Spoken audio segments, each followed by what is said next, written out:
I'm excited to talk to you today about the 6 reasons that a pallet fence makes the best fence for small livestock. I'll walk you through some instructions and give you some pictures of how I put mine together. I wanted to start though by introducing myself.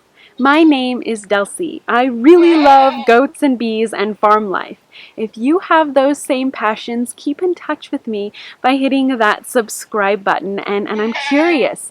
Comment below. Has a pallet fence worked for you? Or what fence did you decide to go with when you brought your animals home?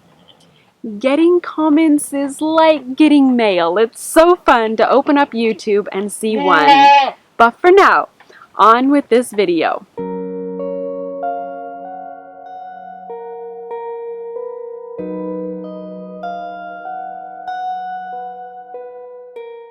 I have come to love the pallet fence we built for containing our goats. For the most part, it keeps in our chickens as well, although a few do have to test the boundaries and fly over, of course. Here are a few reasons that I think pallet fencing makes the best fence for small livestock. Number 1, it's free. Pallets can usually be obtained for free, at least in our neck of the woods. Number 2, they are fixable. If a goat were to bash into a board and break it, or if a fragile board were to break when you crawled over, there are always more pallet boards to replace the broken ones. Number 3, it's simple. It is incredibly easy to screw the pallets together and also to take them apart, which works great when you need to clean the pen with a tractor. Number 4, they are sturdy. Pallets are strong and were originally made to hold loads of weight. A goat standing on a board to look over doesn't faze it one bit. After years of use and in the weather, they do get more brittle. Just keep that in mind. Number 5, they're non-permanent.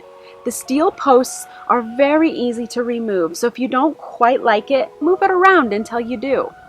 Number 6, they're effective. There is nothing better for a selling point than it actually working. The goats are unable to get out unless the gate is left open. You can find a lot of videos on my channel and information on my website that will teach you about goat care. If you are a goat lover, be sure to check out my goat binder linked below. It's full of to-do lists, checklists, record-keeping sheets, and resource pages that will get your new or old goat herd off to a terrific start. As with the pallet fence, you will first want to locate a big pile of pallets. We were given 3 or more huge piles of pallets from some friends who buy and sell feed in bulk.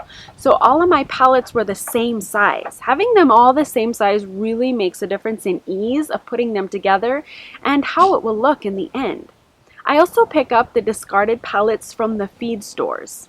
Then you will buy or gather steel posts, and then you will want to pound in steel posts every 2 or 3 pallets apart.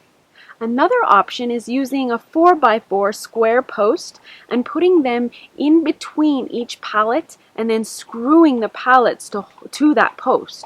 This would be more of a permanent solution but would look really nice, and it would prevent the fence from sagging over time. Steel posts will start to lean with the weight of the pallets, and if the wind has been pushing on it or the goats have been scratching or leaning over and standing on the fence. The next step is to screw the pallets together. It's best to at least screw the pallets together in at least 3 times, top, middle, and bottom.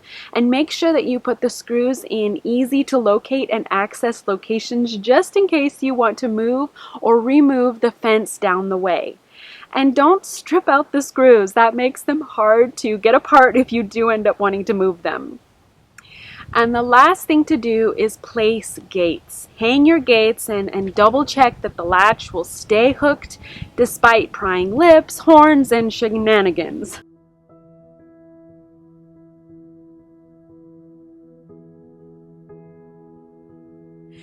You can see in this next picture that we used cattle panels to hold our goats while we were putting up the pallet fence. These next 2 pictures show the fence in progress, and it's strong enough for the boys as well. As you can see, putting up a pellet fence is pretty easy, and the best part is that the wood is usually free. This fence has lasted us about 5 years, but in several sections we have decided to replace with a different, more sturdy wood fence just for our pigs. But if you are looking for a way to get to where you need to be with fencing, then pellets are a great option.